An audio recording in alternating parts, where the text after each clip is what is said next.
అక్షయ తృతీయ వైశాఖ శుక్ల తదియ నాడు అక్షయ తృతీయగా జరుపుకుంటూ ఉంటాము.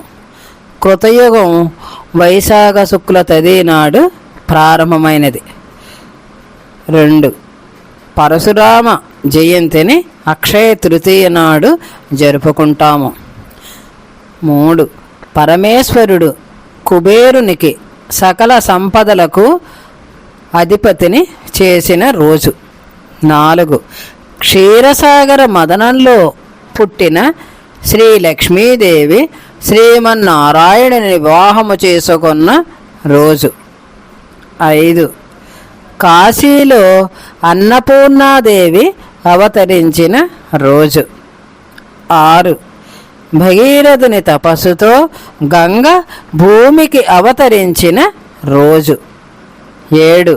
పరశురాముడు క్షత్రియ సంహారం చేసి భూమినంతటిని అందరికీ అక్షయంగా పంచిపెట్టిన రోజు. 8.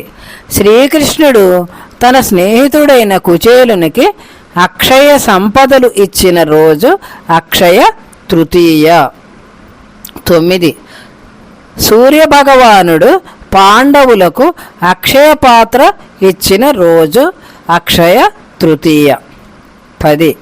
మహాభారత రచన జరిగినది ఈ రోజున. 11. ద్రౌపదికి మాన సంరక్షణకు శ్రీకృష్ణుడు ఆమెకు అక్షయ వస్త్రాలు ఇచ్చిన రోజు అక్షయ తృతీయ. 12. ఆదిశంకరులు కనకదారాస్తవం చేసిన రోజు. 13. బృందావనంలో శ్రీకృష్ణ పాదదర్శనం అయ్యేది ఈ రోజునే. 14.